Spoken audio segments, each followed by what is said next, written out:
Bom dia, mais uma manhã com Deus, priorizando a palavra de Deus. E nesta manhã do dia 31/7, nós vamos meditar de Jeremias, do capítulo 27 ao capítulo 29. Que a paz do Senhor encha o teu coração nesta manhã. Capítulo 27, Jeremias usa um jugo de boi. Olha o que ele vai nos ensinar. Olha a mensagem profética de Deus ao povo. Jeremias recebeu esta mensagem do Senhor no início do reinado de Zedequias, filho de Josias, rei de Judá. Assim me disse o Senhor: faça um jugo e ponha sobre o pescoço e prenda-os com cordas de couro. Depois envie mensagem aos reis de Edom, Moabe, Amon, Tiro e Sidom, por meio de embaixadores que vierem ver o rei Zedequias em Jerusalém.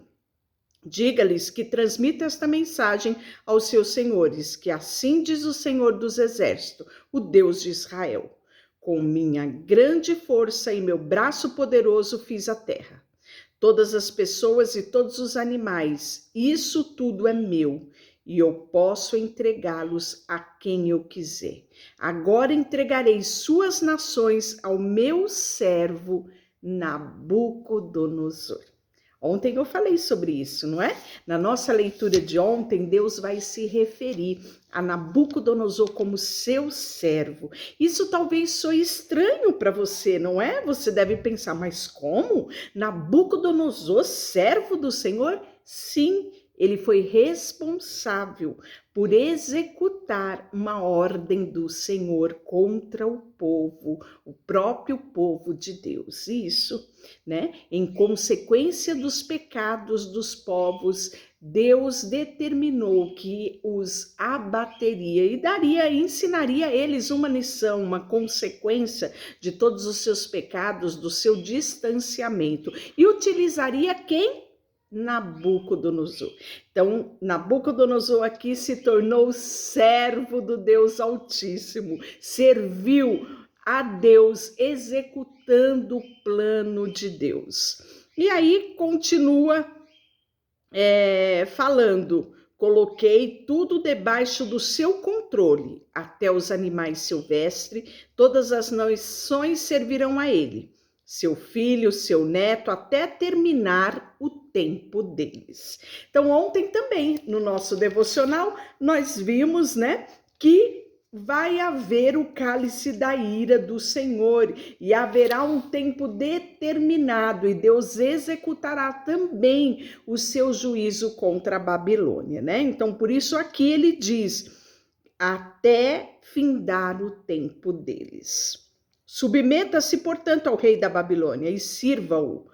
Coloque o pescoço debaixo do jugo da Babilônia. Eu os castigarei, qualquer nação que se recusar a servi-lo. Então, na nossa leitura de ontem, nós vimos que Deus pouparia a vida daqueles que obedecessem essa determinação. E qual era a determinação? Subjugar, né? Receber a servidão vinda da Babilônia, ou seja, se sujeitar ao período, né, de exílio na Babilônia. E aquele que assim o fizesse, Deus o pouparia da morte, da guerra, das doenças que haveria sobre Jerusalém, né, Judá, sobre Israel também. Não deem ouvido aos seus falsos profetas, adivinhos, intérprete de sonhos, médiuns, feiticeiros, que diz: o rei da Babilônia não os dominará. São todos mentirosos e suas mentiras o levarão a ser expulso da sua terra. Eu os expulsarei e enviarei para longe de vocês e vocês morrerão. Então era muito claro a decisão de Deus, né? Então submeta-se ao jugo do rei da Babilônia e de seu povo e vocês viverão. Está aqui no capítulo 27, no versículo 12. Porque você e o seu povo morreriam, porque escolher a guerra, fome, doença, que o Senhor trará contra toda nação que não se submeter ao rei da Babilônia. Então, O decreto era certo, né? O povo já tinha ordenança de Deus do que deveria fazer. Mas, em detrimento disso, dessa mensagem proclamada por Jeremias, havia muitos falsos profetas que diziam que Jerusalém não seria, a grande Jerusalém não, ela não será destruída, ela será poupada, né? Então, por isso que Deus fala aqui, não deem ouvido aos falsos profetas.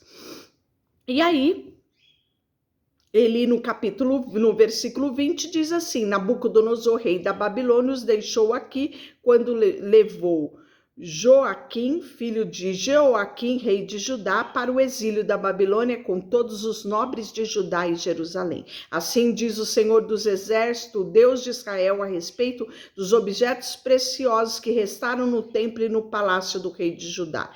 Todos eles serão levados para a Babilônia e ali ficarão até que eu mande buscá-lo, diz o Senhor. Então o trarei de volta a Jerusalém. E aí nós vamos ver que Jeremias condena Ananias naquele mesmo ano, o 4º ano do reinado de Zedequias, rei de Judá, no mesmo mês de agosto, Ananias, filho de Azur, um profeta de Gibeon, se dirigiu a mim publicamente no templo, diante de todos os sacerdotes do povo, e disse, assim diz o Senhor Deus dos Exércitos, o Deus de Israel, removerei do teu pescoço o jugo do rei da Babilônia. Dentro de 2 anos trarei de volta todos os objetos preciosos do templo que o rei Nabucodonosor levou para a Babilônia. Olha só. E aí, também trarei de volta Joaquim, filho de Joaquim, rei de Judá, e todos os outros exilados de Judá levados para a Babilônia. Olha só, mas Deus já tinha dito através do profeta Jeremias que seria um exílio de exatamente 70 anos. Como que esse profeta vem agora falar que num período de 2 anos Deus mudaria a sorte? Tinha alguma coisa de errado, não é? Isso mesmo. Certamente quebrarei o jugo do rei da Babilônia, colocou sobre o seu pescoço. Eu, o Senhor, o falei. Esse quem foi? Foi esse profeta Ananias, né? Que falou com Jeremias. E aí Jeremias respondeu a Ananias diante de todos os sacerdotes do povo que estava no templo do Senhor. Amém. Que sua profecia se cumpra. Espero que o Senhor faça tudo o que você anunciou. Espero que ele traga de volta da Babilônia os objetos preciosos do templo e todos os exilados. Agora, porém, ouça as palavras que eu digo na presença de todo o povo. Os antigos profetas que vieram antes de você e de mim falaram contra muitas nações, grandes reinos, e sempre advertiram a respeito da guerra, da calamidade e da doença. Portanto, um profeta que anuncia paz precisa esperar que suas previsões se cumpram antes de ser considerado de fato um enviado do Senhor. Então o profeta Ananias tirou do pescoço de Jeremias o jugo e o quebrou em pedaços. E disse novamente a todo o povo, assim diz o Senhor, assim como esse jugo foi quebrado, dentro de 2 anos quebrarei o jugo da opressão de todas as nações que agora estão sujeitas a Nabucodonosor, rei da Babilônia. Depois disso, Jeremias saiu dali. Logo após o confronto com Ananias, o Senhor deu esta mensagem a Jeremias: vai e diga a Ananias, assim diz o Senhor, você quebrou o jugo de madeira, mas em seu lugar coloca um jugo de ferro. O Senhor dos Exércitos, Deus de Israel, coloquei um jugo de ferro sobre o pescoço de todas essas nações, para serem escravas de Nabucodonosor, rei da Babilônia. Então Jeremias disse a Ananias, ouça Ananias, o Senhor não enviou você, mas o povo acredita nas suas mentiras. Por isso assim diz o Senhor, você morrerá, sua vida chegará ao fim, e ainda esse ano pois você se rebelou contra o Senhor. Naquele mesmo ano, 2 meses depois, o profeta Ananias morreu. Terrível, não é? E aí nós vamos ver o capítulo 29, que é a carta para os exilados. O profeta Jeremias vai escrever uma carta e envia a Jerusalém e aos líderes, aos sacerdotes, aos profetas, todo o povo que o rei Nabucodonosor havia levado à Babilônia. E isso aconteceu depois que o rei Joaquim, a rainha mãe e os oficiais do palácio e os outros oficiais de Judá, bem como todos os artífices, artesãos, foram deportados de Jerusalém. Ele enviou a carta por meio de Elasa, filho de Safã. E a carta de Jeremias dizia o seguinte: assim diz o Senhor dos Exércitos, Deus de Israel, a todos os exilados, que ele deportou de Jerusalém para a Babilônia. Construam casas, estabeleçam-se nelas, plantem pomares, comam frutos que eles produzirem, casem, tenham-se filhos, encontrem esposas para os seus filhos e marido para suas filhas, a fim de que vocês tenham muitos netos. Multiplique-se e não diminuam.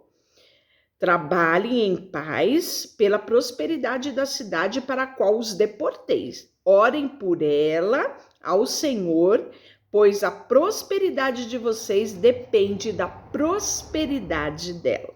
Assim diz o Senhor dos Exércitos, Deus de Israel: não se deixe enganar pelos profetas adivinhos que há no meio de vós na terra da Babilônia.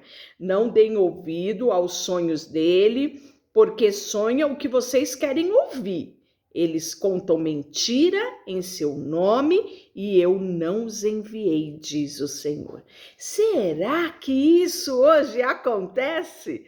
Quantas vezes queremos ouvir um profeta que diga aquilo que queremos ouvir e não aquilo que Deus quer falar? Aconteceu isso aqui com o povo.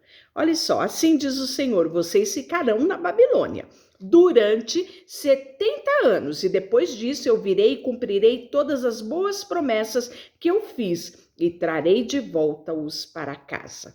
Porque eu sei os planos que tenho para vocês, diz o Senhor. São planos de bem e não de mal, para lhe dar o futuro pelo qual anseia.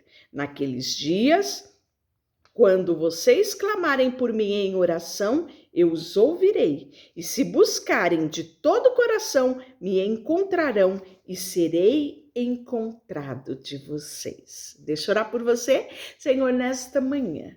Queremos depender do Senhor. Queremos, confiar de que os teus planos são melhores que os nossos planos. Queremos nos submeter à tua vontade, ao teu querer. Termos um coração, Senhor, rendido ao Senhor. Colocamos diante de ti tudo que temos e tudo que somos. Em nome de Jesus. Amém. Deus te abençoe.